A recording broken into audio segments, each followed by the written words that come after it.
vice-présidents et des secrétaires.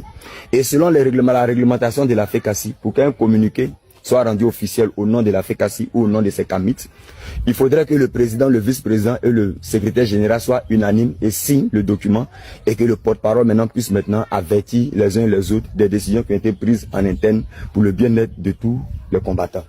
Mais ici, il y a eu vice de procédure. Pourquoi? Parce que le doyen Aziz 47, étant le président de la FECACI, n'a pas respecté ses principes. Et du coup, au lieu de l'objectif que la fédération s'est fixé, je vois que quelque part, c'est en lieu place de l'objectif. On a plus place à des défis. Voilà, des défis. Et vraiment, le combat n'en a pas besoin. Et on se demandera, mais toi, Amonra, c'est en qualité de qui ou de quoi que tu dis que la FECACI est dissous? Oui, je la dissous pour un moment. Voilà, je la dissous. Pourquoi? Je parle ici en tant que cofondateur. Cofondateur parce que ce sont mes documents qui ont servi à bâtir la fédération. Et c'est sur mon idée que cette fédération est née. Voilà, je tiens à le dire. Ce n'est pas pour s'enorgueillir, mais c'est pour essayer de dire pourquoi je me lève et je parle. Mais ici, ce n'est pas parce que j'ai eu l'idée. Tout le monde a eu beaucoup d'idées. Mais ici, je veux dire que c'est en tant que cofondateur. Voilà, moi, je retire le récépissé de mon association à la FECACI. Voilà, pour qu'elle soit suspendue pour un moment. Pourquoi? Parce que il y a des agissements que le doyen a qui en réalité n'honorent pas le combat que nous avons voulu faire à travers cette institution.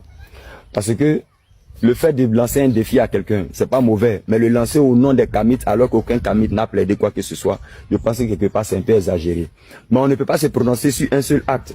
Mais on a vu qu'après la réponse de Gédéon, le doyen encore est ressorti. Après maintes réflexions, est ressorti encore pour relancer le défi et il a donné même un délai de 6 mois. Donc, pendant ce délai de 6 mois, la FECACI doit être exempte de tout ça, elle doit être blanchie. C'est pourquoi ses activités sont suspendues à partir d'aujourd'hui jusqu'à nouvel ordre. Donc, il n'y a plus de président de FECACI, il n'y a plus de vice-président, il n'y a plus ceci parce que pour qu'elle puisse exister cette fédération, il faut plusieurs associations. Ne le prenez pas en mal, ne pensez, ça n'a rien à voir avec le combat, mais toujours est-il qu'on ne fait que, au fur et à mesure, en fonction des expériences vécues, donner un peu plus d'élan au combat, donner un peu plus de sagesse. Et c'est pour cela que nous avons voulu prendre le recul. Pour ne pas que les gens confondent, parce qu'aujourd'hui, c'est devenu une sorte de CAMIT chrétiens. Pas des CAMIT et des chrétiens. Non, c'est pas là des Aziz et Gédéon. C'est pas là des CAMIT et des chrétiens. Mais comme le doyen Aziz était le président de la FECACI, donc voilà pourquoi la FECACI étant dissous, toute activité pendant ces 6 mois de délai qu'il a donné ne visera en rien l'ensemble de la communauté, mais seront lui-même à ses propres comment on appelle ça, à ses propres dépens. Donc voilà un peu ce que je voulais ajouter. Donc désormais, ce n'est plus au nom de la FECACI que le doyen va s'exprimer, il va s'exprimer en son nom. Doyen, c'est pas un jeu, faut pas prendre ça mal. Mais nous, on entend préserver le combat. C'est un vieux combat.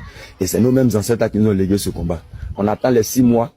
Et après les 6 mois, on va décider s'il doit être encore président ou pas. Mais pendant ce temps, les activités de la FECACI sont dissous jusqu'à nouvel ordre.